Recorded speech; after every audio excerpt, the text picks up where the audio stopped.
All right, let's dive right in. We are about to go down one of the most fascinating rabbit holes out there. We're going to explore this really incredible space where modern physics, ancient wisdom, and yes, paranormal phenomena all seem to be pointing at the same, single, absolutely mind-bending idea about the nature of reality itself. I mean, it's the ultimate question, isn't it? For literally all of human history, this has been the territory of religion, of philosophy. But what if the answer wasn't hidden in some ancient text? What if it's been staring us in the face all along, hidden inside an equation that pretty much all of us recognize? You're looking at a quote from Dr. Eben Alexander, and he's not a philosopher, he's a neurosurgeon. This is what he said about his own near-death experience, his NDE. And you know, his account isn't just some wild story. For our purposes, it's a piece of data, it's a clue, and it points towards something staggering. Okay, so this is where things get really strange. The big problem for mainstream science, the thing that just completely stumps so many researchers, is this. People are having these incredibly detailed, coherent, often verifiable experiences while their brain shows absolutely zero signs of functioning. The lights are out. It's a total paradox, right? I mean, it seems to just break the fundamental rules of biology as we understand them. If the brain is the generator of consciousness, then when you turn the generator off, the experience should be over. But for thousands upon thousands of people, the lights are very much still on. So what if the brain isn't the generator? What if it's more like a receiver? What if we just need a new way to look at the problem? This is where we bring in a framework called panpartism, and that's pronounced pan-part-ism. And here's the cool part. It doesn't ask us to throw science out the window. In fact, it asks us to follow the science all the way to its most logical and frankly absolutely astonishing conclusion. So the core idea of panpartism is actually incredibly simple. It suggests that every single one of us is made of two fundamental components. You've got the physical part, your body, which obviously has mass. And then there's the non-physical part. You can call it consciousness, spirit, the soul, and its defining feature is that it is massless.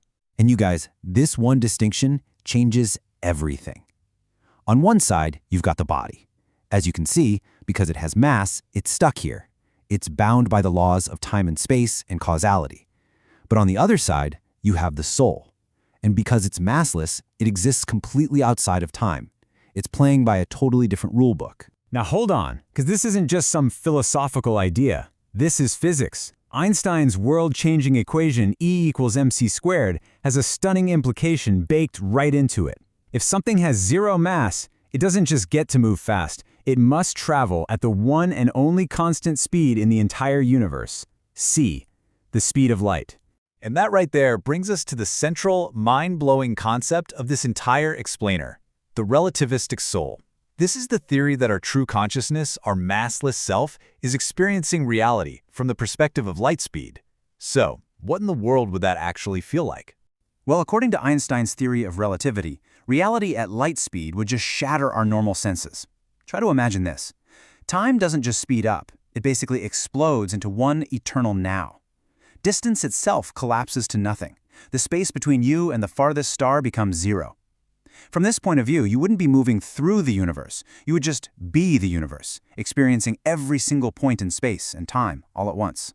And all of a sudden, those bizarre reports from near-death experiences start to sound a lot less like spiritual poetry and a lot more like a physics report. Suddenly, Dr. Alexander's experience of a lifetime in minutes doesn't sound like a metaphor anymore. It sounds like a literal description of what it's like to experience time at the speed of light. And this is exactly why panpartism sees NDEs as the absolute crown jewel of data. Think about it. These accounts are the only direct testimony we have from people who have, even for a moment, experienced a state of massless consciousness. They've been to light speed and back, and they have the stories to prove it. This is where it gets almost spooky how well things line up. Just look at this. First row. People in NDEs report insane time distortion, right? Like a million years or a second. Well, the relativistic physics says that at light speed, time flows infinitely fast. Check. Second row. They report being omnipresent, seeing a room from every angle at once. The physics says that at light speed, all 3D viewpoints collapse into one. Check. And finally, that deep, profound feeling of returning home. This framework says that's the soul literally rejoining the unified whole. Now, to build a theory like this, you can't just stick to the equations. You also have to listen to what people are actually experiencing. And that specific approach has a name: holognosticism. It's really just the idea that to see the complete picture of reality, you need every single piece of the puzzle.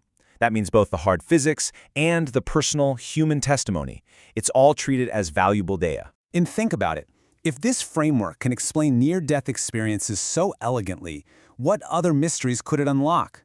This whole idea of a relativistic soul might give us a physics-based way to understand other strange phenomena, from psychic abilities to remote viewing. Maybe these things aren't supernatural. Maybe they're just dimensional. And this brings us right back to that holognostic approach, and more importantly, back to you. This is not just some abstract theoretical discussion. If this framework has it right, then any unexplained, paranormal, or deeply profound experience you've had isn't just a weird anecdote. It's a potential data point. It's a clue in this huge collective investigation into what reality really is. So we're genuinely asking you, have you had an experience that just defies a simple explanation? Maybe a bizarre coincidence, a powerful moment of intuition, anything at all that made you just stop and wonder, what's really going on? If you have, we really invite you to share it. Your story could be another crucial piece of this incredible puzzle. And that leaves us with one last really provocative thought to chew on. If the true core of your being, your consciousness, your soul, if it really does exist outside of our linear time and physical space, experiencing all of reality all at once, then who exactly is the person listening to this right now?